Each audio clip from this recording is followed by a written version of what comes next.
Over the weekend, there was a massive intensification of the protests against Iran's Ayatollah regime, which led to the regime shutting down the internet access in most of the country in order to create an information blackout.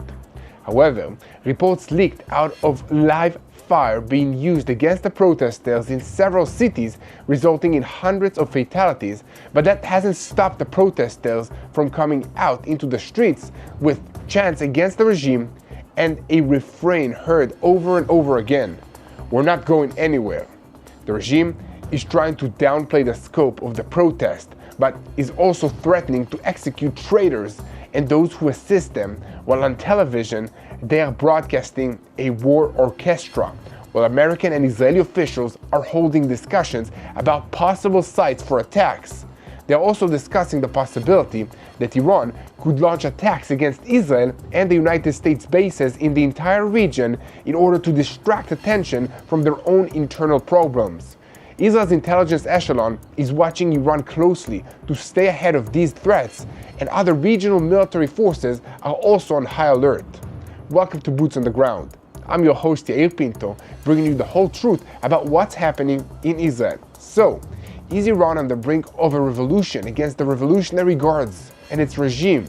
TBN Israel's senior Middle East analyst Mati Shoshani stayed up all night gathering information for us so he can give us an in-depth look at the situation. So you want to stay tuned for that. One thing that we've learned in the last 24 hours is that the Revolutionary Guards, which are the backbone of this regime, have been doing something very new.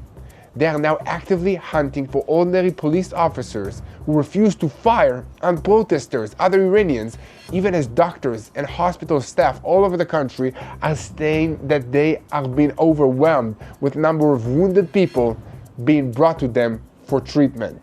US President Donald Trump warned that the United States will strike with force at Iran if it fires on protesters. They also added that in Tehran they want freedom, and the United States is ready to help. These words are accompanied by reports that serious planning is being made for the United States strikes on Iran's military facilities, possibly with Israeli participation. Encouraged by this, enormous and unprecedented numbers of Iranians, from children to the elderly, are taking to the streets of the major cities in the country, and this is despite the violence that is being used against them by this regime. For their part, the Revolutionary Guards continue to insist on a narrative that it's all a conspiracy by Israel and the United States, that their own citizens still support the regime, but have been fooled into thinking that they don't by these US and Israeli agents, and they also claim to have captured and executed some Israeli Mossad agents. Now, with everything that's been going on, we're left with many questions. Will the situation in Iran lead up to a particularly dramatic scenario, a wider regional war, or perhaps something else entirely? While the talks with Saudi Arabia are stuck, Israeli officials are examining a new scenario: the fall of the regime in Tehran and the renewal of ties with whatever regime emerges there to replace it. If Israel renews its old alliance with Iran, which we had before the Islamic Revolution in 1979, will we even still be interested in Saudi Arabia joining the Abraham Accords? And once again, TBN Israel's senior Middle East analyst Mati Shoshani will bring us all the details, so stay with us because you don't want to miss that. And back in Israel, we're also facing the possibility that the ceasefire deal in Gaza will soon collapse, as Hamas is refusing to disarm, and the IDF is preparing new plans for resolving this issue. Even before that happens, the IDF was compelled to act in the Gaza Strip over the weekend, hitting Hamas operatives in the west of Gaza City, while the Palestinians reported a ring of fire. And this follows an incident where terrorists fired at IDF forces in the area where the terrorist organization is searching for Ran Gaveli, the last Israeli kidnapped foreign soldier. His remains are still in Gaza. We have a lot to talk about today, so let's dive into the details. I'm Yair Pinto, and this is your Boots on the Ground report, bringing you the whole truth about what's happening in Israel on day 827 of the war against Hamas, Hezbollah, the Houthis in Yemen, the Shia militias in Iraq, and all the other armed groups in this region that are taking their orders from Iran's Islamic Revolutionary Guards Corps, which is the head of the crumbling axis of evil in the Middle East. A moment before we start, I want to call on you to keep spreading the truth. this is the time to fight back against all the anti-Israel propaganda that all the extreme Islamic organizations and other people are spreading around the world. Help us by praying for the people of Iran and by sharing the truth. So around the world, people are following the massive protests in Iran, which in recent days have been gaining momentum and are now being perceived as a tangible threat to the regime. And over the weekend, it was reported in the British Telegraph news portal that a senior Iranian source claimed that Supreme Leader Ali Khamenei ordered the Revolutionary Guards to suppress the protests, and that he even raised the country's alert levels to a level higher than it was during the war against Israel. A number of airliners also cancelled flights to and from the Islamic Republic of Iran. Protesters have spoken of severe violence by the security forces, but alongside that, they also expressed hope that the Ayatollah regime, which has ruled the country since the revolution in 1979, is nearing its end. On Thursday, following the call of the exiled Crown Prince Reza Pahlavi, it was reported that masses of Iranians took to the streets across the country. That same evening, in an attempt to suppress the protest, the regime cut off the internet and also the phone lines in Iran in a dramatic move that creates difficulties for the ongoing coverage of the demonstrations. And despite these difficulties, reports have leaked out, and TBN Israel's senior Middle East analyst Mati Shoshani was up all night to gather some information for you from what's happening in Iran. So over to you, Mati. Right now, streets across Iran are boiling again as protests push into a second week, and the regime is responding in real time with force and shutdowns. In multiple cities, protesters are out while regime security forces, including the Basij and the Revolutionary Guard, move to break crowds, detain people, and cut communication. This is not a slow political story. This is a live internal confrontation unfolding in front of our eyes. So here's what's at stake at the moment. If Tehran feels its grip slipping at home, it may try to reassert control not only through crackdowns inside Iran, but by escalating outside of Iran, towards Israel, towards US targets and interests in the region, or through its proxy networks. After the emulation by the E-12 days war that IRGC lost to Israel, that's the Operation Midnight Hammer back in June, the timeline of the demonstration starts with economics, because that's how this wave is described. On December 28th, our reporting ties this unrest to economic pain, inflation, currency collapse, and anger spreading through daily life, including the bizarre environment. From there, the protests did not fade after a night or two.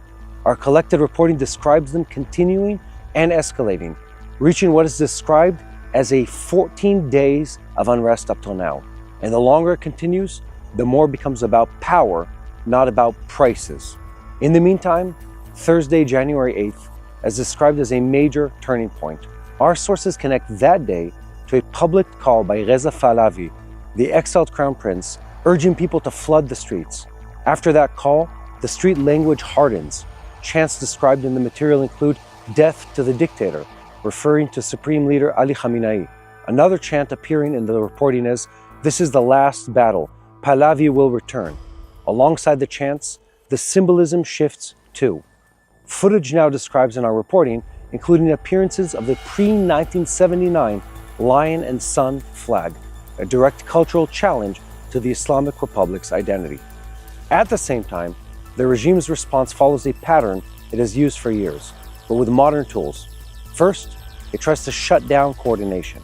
On Thursday night, January 8th, our reporting describes a major internet and phone disruption, a complete blackout. That's not a detail on the sidelines, it's an operational move. When a government cuts internet and phone lines, it does two things at the same time. It makes it harder for protesters to organize and move, and it makes it harder for the outside world to confirm and can know what's happening on the ground. Numbers become harder to verify, videos become harder to date, claims multiply, and the fog is not accidental, it's part of the regime's control altogether. Now, behind the scenes, this is why our material is careful about what can be stated firmly and what must be labeled. There are core points in our reporting that remain steady. The protests are continuing for roughly 2 weeks and are described as escalating. The regime cut communications. Israel is monitoring and raising alertness. But exact death counts, exact arrest totals, dramatic hospital stories, and individual tragedy accounts must be represented as reports because the blackout is designed to block verification of those stories. By Friday, January 9th, our reporting includes reports of hospitals overwhelmed and heavy injuries, with a fear of being identified. That fear matters. In a crackdown, hospitals are not only places of care, they can become pressure points, where the state watches who shows up, who is connected to who, and who is afraid enough to stay at home. The material we collected includes specific claims that must be clearly labeled as unverified reports. A report carried out in this monitoring describes 70 bodies brought to a hospital in Rashid, and allegations that families were asked for 7 billion reals, about 7,000 US dollars, to release the bodies. The point for our audience is not to lock onto a single number as proven. The point is to understand the allegations, that the regime's coercion is not only bullets and arrests, but also intimidation, information control, and financial pressure. Now, in the meantime, other reported figures appeared in material, also needing careful language. One figure was collected describing at least 51 deaths attributed to a human rights reporting channel that was cited in coverage we monitored. Other claims go higher, but under communication shutdown, those numbers are difficult to confirm or verify independently. And that uncertainty is part of the story. The same applies to arrest. The number 2,277 detained appears in our notes, including deaths like 166 minors and 48 students, and it can be used only as reported, quote unquote, but not verified. And this is part of the plot by the Iranian Islamic government. At the same time, Saturday, January 10th, is presented in our material as a shift from street scenes into state posture. The reporting says the regime raised readiness, with a comparison meant to show scale, described as a higher readiness than during the June war with Israel, referred in our material as the 12-day war 6 months ago. Whether viewers remember every detail of that June conflict or not, the comparison does one job. It tells you, the audience, that the regime is treating this as a strategic level threat. And our collected reporting says Khamenei is reported to have ordered IRGC-led lockdown and crackdown on these demonstrations. Our sources indicate that Khamenei is reported to have ordered an IRGC-led crackdown. Now, the IRGC is not regular police. It's the regime's backbone, built to protect the system. Now, the Basij, often used in internal suppression, is part of that same enforcement ecosystem. When those forces are emphasized, the regime is signaling it will pay almost any internal price to prevent momentum from becoming irreversible on the streets. Now let's bring Israel into the frame, because the meaning on the ground is very significant and it ties to what's happening on the streets of Iran. So our sources are very, very clear and explicit. Israel is monitoring closely and raising alertness, watching not only the protesters and the protests, but what Tehran might do if it feels trapped. That threat is described in operational terms. External lash-out could come through missiles, through proxy warfare, through cyber attacks, or strikes against US bases and Israel at the same time. This is not a prediction. This is a posture logic on behalf of the Iranians. When internal stability is threatened, regimes sometimes manufacture external confrontation to rally supporters, distract the public, and project strength. And when it comes to Iran, this has been their playbook for many, many years. Now, at the same time, Israel faces a messaging problem that our reporting highlights very clearly.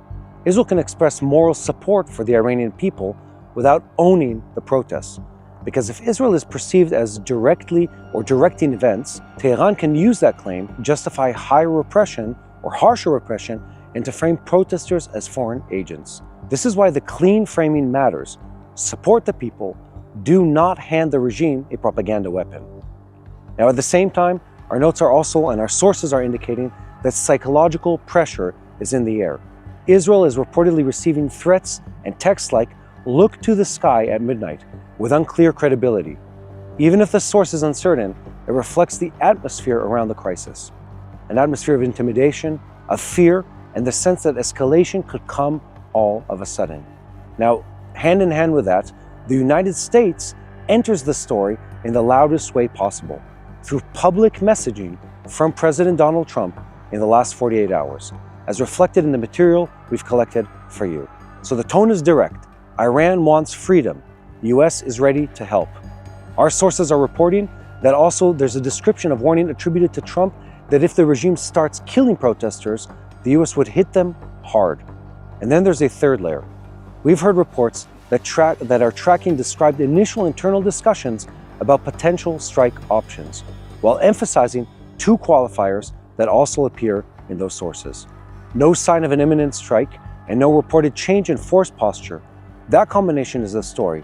Strong deterrent language, unclear action, very big messaging, but an uncertain execution on behalf of the US government. So now we arrive to Sunday, today, January 11th. Let's frame it as the momentum question, because protesters that fill the streets can still fail to change power if they don't sustain. For a regime to fall, demonstration movements often need something more than highly motivated and nightly demonstrations. They need sustained strikes in strategic sectors like oil and transport. They need cracks inside the security forces or a long enough period of unrest that breaks the regime's ability to control daily life. For a regime to survive, it needs loyal law enforcement, IRGC and Basij. It needs fear and the ability to cut coordination and visibility. And that's exactly what we're watching unfold in front of our eyes. Protesters trying to keep momentum while the regime tries to shorten the time window through shutdowns, through arrests, and through intimidation. So tonight the tension sits on two fronts at the same time. Inside Iran, the question is whether this becomes sustained with strikes and staying in power, or is crushed under the force of isolation. Outside Iran, the question is whether Tehran, feeling pressure, chooses to lash out at Israel at the US interest, or through its proxies to change the subject, the topic of conversation, and project strength. And here's the final tension line. The longer the streets stay hot, the more Tehran may feel it must prove control, not only with crackdowns at home, but with igniting pressure abroad. So the question that leads into what comes next is this: are we watching a regime that cracks under its own people, or a regime that survives by killing and then exports the fire outward towards Israel and the entire region? Thanks, Mati, for the accurate information. Our hearts are with the Iranian people. And before we continue to what's happening in the Gaza Strip and also to the IDF's preparations against the Hezbollah terrorist organization, I want to make a brief comment on all of this. For the last 2 years, Prime Minister Benjamin Netanyahu mentioned in many of his speeches that one of his goals is expanding the Abraham Accords. Until now, Saudi Arabia was his top priority along with President Trump's. But the prospects of this have faded, and it seems that it will take a long time for it to be possible to return there. But in recent days, the discourse has changed, and even though this is a sensitive and is likely being discussed in a limited forms only, it emerges that the new target is none other than Iran. Yes, that's right.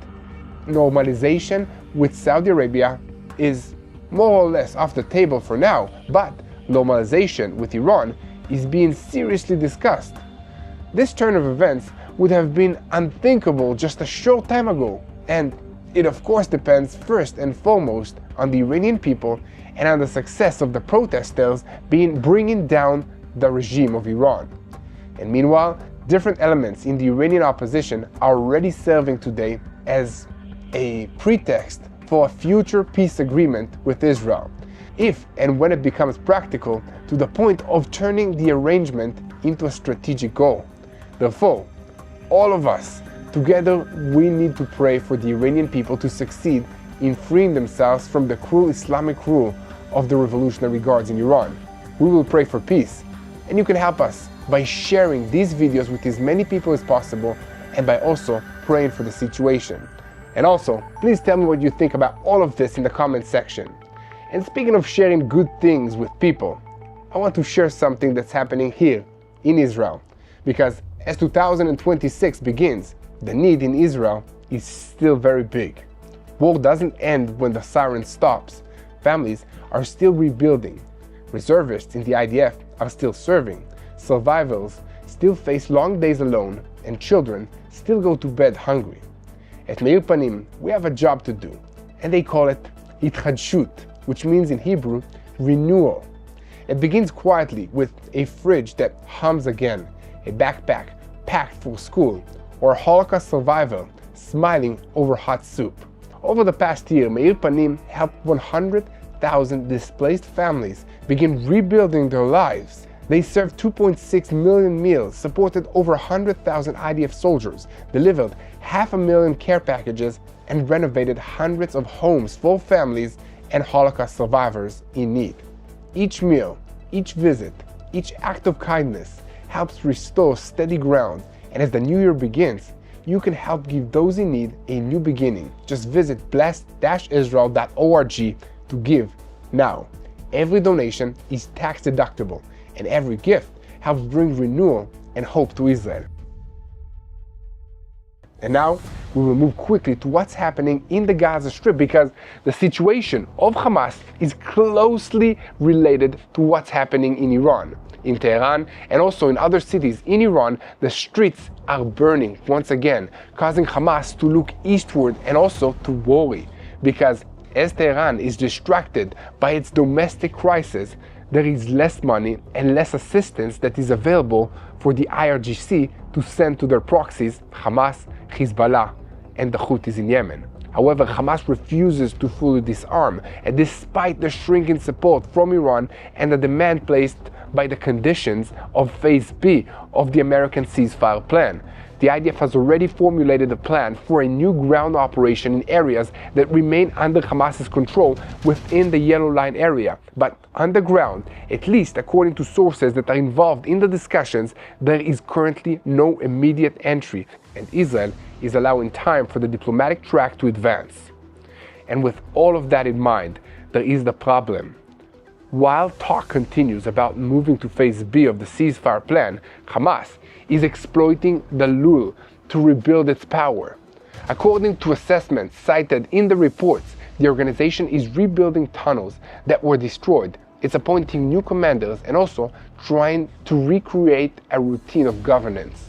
The money for all of this comes from collecting taxes and goods and also on services on the Gaza Strip, from cash transfers through a network of intermediaries and also from aid coming from Iran. And this is according to the Israeli assessments that were brought. Hamas has about 60,000 rifles and about 20,000 fighters left, and the cash flow enables salaries and partial rehabilitation of underground infrastructure. In parallel with Hamas itself, a quiet leadership drama is taking place. The internal elections for the position of chairman of the political bureau are taking place at a sensitive time, and the regional involvement is clear. According to the information presented, Iran prefers Khalil el-Haya as a candidate who ensures continuity to the military line, thanks to a close tie with the military wing and the resistance axis, including Hezbollah. So the IRGC not only finances Hamas, it also tries to shape who will make the decisions in Gaza on behalf of the Palestinian people. And on the ground, the signs of renewed tensions are everywhere. In the last week, IDF forces struck about 40 terror targets to assist the forces and to clear the area. On Saturday, 3 terrorists were identified crossing and approaching the forces. One of them stole military equipment and was eliminated after fleeing back across the line. In another incident in the north, in the Gaza Strip, 2 terrorists who crossed and also endangered fighters were eliminated. In the meantime, Hamas also tried to show presence with live fire, including a rocket launch that was carried out from the Gaza City area, but the launch failed and fell inside the Gaza Strip. It fell near a hospital. The IDF carried out a targeted strike on the launch point, and in response, additional strikes continued. In addition, 8 launch shafts, 2 weapons production sites, and 3 weapons depots were targeted. And behind the scenes, the real discussion concerns the question of who will disarm Hamas and what the day after will look like. IDF Chief of Staff Eyal Zamir has expressed doubt in the ability of an international stabilization force to actually disarm the terrorist organization, and asked for clear guidance regarding control of the Gaza Strip after the disarmament. He even expressed reservations about an Israeli military government, but presented it as an option if no alternative is found. In parallel, obstacles were mentioned that are holding up the diplomatic move. For instance, the Rafah crossing is closed. the last hostage, Ran Gaveli, has not yet been returned to Israel, and countries are hesitating to send their forces to join the stabilization force as long as Hamas is armed. And in the end, it goes back to Washington. In reports from the United States after a meeting with Prime Minister Benjamin Netanyahu, President Trump said that Hamas must disarm very soon, otherwise there will be hell to pay. In another report, it was claimed that Trump and Netanyahu even agreed on a deadline for about 2 months for disarmament, including practical steps such as destroying the tunnel network. If that is the direction, then the message to Hamas is sharp: either disarmament or a return to a broad ground maneuver. The bottom line is clear. While Iran is burning from within and Hamas clings to money and tunnels, Israel is holding a ground plan on the shelf, and the White House is signaling that there will be no more patience. The question now is this: who will blink first? Hamas, which will agree to disarm, or the political echelon, which will give the order to go back? There's one thing that you don't have to wonder about, that here at TBN Israel, we will continue to bring you the whole truth about what's happening in Israel. And it is very important that you stay tuned to what's happening in real time and help us share the truth with as many people as possible so that we never miss another episode of Boots on the Ground. Now, we're switching our focus to Lebanon because on the morning of Thursday, January 8, 2026, the Lebanese army issued a festive announcement. South of Lebanon has been disarmed of Hezbollah's weapons. That's great news, right? But there's one small problem. It's a lie. In Jerusalem, an immediate, cold, matter-of-fact answer is heard to the empty statement that this is not disarmament. It is storage of Hezbollah's weapons in order not to confront a terrorist organization. And in the background, the IDF is already talking about a broad military operation that will come if the lies and nonsense from Lebanon's internationally recognized government continues. In the Lebanese army's announcement, it was said that the plan to concentrate weapons in the hands of the state has entered an advanced stage, and that the goals of Phase A were achieved effectively and tangibly south of the Litani River. The exception, they claim, is areas still under the IDF's control, which, for the record, are very tiny, so no one should take this calm very seriously. I've been there. At the same time, the Lebanese National Army talks about handling tunnels and unexploded ordnance, and about an overall assessment that will determine the continuation of the stages of the Homeland Shield Plan. In response to all of this, the Israeli Prime Minister's office stated that the arrangement requires the full dismantling of Hezbollah's weapons, adding that this is an encouraging beginning, but far from sufficient. While Hezbollah tries to rearm and rebuild infrastructure with Iranian assistance, this is not a diplomatic remark, but a message that prepares the ground for the next move. And behind the scenes, the IDF points to a repeating pattern as the Lebanese army arrives at the points that it was sent to, collects weapons, but does not destroy them. According to information published in Israel, some of them are kept in warehouses in Lebanon as an interim solution in order not to enter into a direct confrontation with Hezbollah. The problem with that, from Israel's perspective, is that a weapon that was not destroyed is a weapon that can return to the field very quickly if and when a decision is made to do so. That having been said, Lebanon's internationally recognized government is trying to present this as a strategic movement. For that, we need you, as ambassadors of the truth, to share our content with as many people as possible, hit the subscribe button, and most importantly, never forget to pray for the situation. Prayer is very, very powerful. I believe in it. God is listening. So let's unite in prayer for the situation, for wisdom to our leaders, and for the peace of Jerusalem.